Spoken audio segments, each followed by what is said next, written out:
Another tragedy struck the Hickenlooper family. In our final episode of Forbidden Love, the release of Burnt Murphy back into the public was just too much to handle for the family of the woman who had been murdered back in 1955. Yeah, Murphy was accused of killing her. For every crime, there's a story, and the truth matters. Here's ABC4's senior crime and punishment correspondent Marcos Ortiz with tonight's special edition of the Justice Files. Both Jocelyn Hickenlooper and Burnt Murphy suffered from mental disabilities. They developed a friendship while attending a school that treats this type of disorder.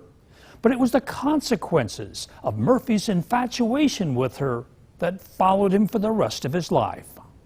What I'm mostly looking for is to be able to show people I can make it.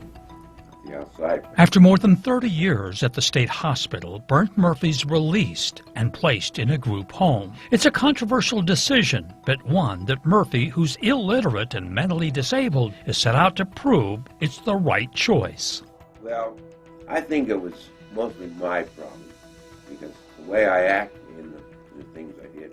In 1957, the 19-year-old confesses to murdering Jocelyn Hickenlooper in Salt Lake County. 2 years earlier, the 23-year-old's body is found in a shallow grave in Parley's Canyon. It takes nearly 3 weeks to find her after disappearing from her home. But murder charges are dropped after a judge determines he's mentally disabled, not insane. He's ordered to the state hospital, and for the next 3 decades, it becomes his home. In 1988, the state Supreme Court orders his release. The court admonishes the state for the lack of services for the mentally disabled, and the court claims it's why Murphy's mental condition is slow to improve. He can learn, he can be taught.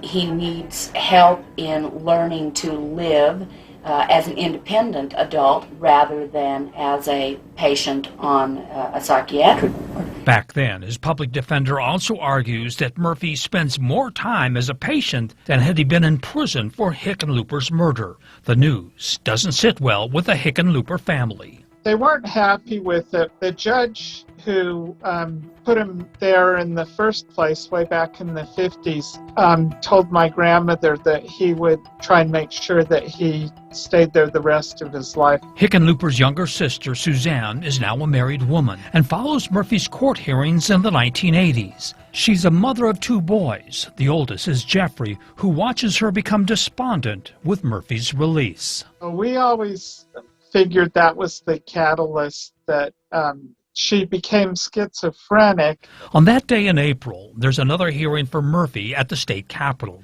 At the time, it's where the Supreme Court holds hearings. Suzanne Hickenlooper Jessup is there as well, and suddenly falls from the 3rd floor to her death. Authorities say there's no sign of foul play. She's by herself when she falls. It was ruled a suicide, but nobody knows if she jumped from the 2nd floor of the Capitol or fell. Over the years, Murphy lives in 4 different group homes. For the most part, he stays out of trouble, except for stealing a dog and assaulting a caretaker. In 2001, he dies at the age of 63. He never lives outside of a group home. But his impact on the Hickenlooper family is never forgotten.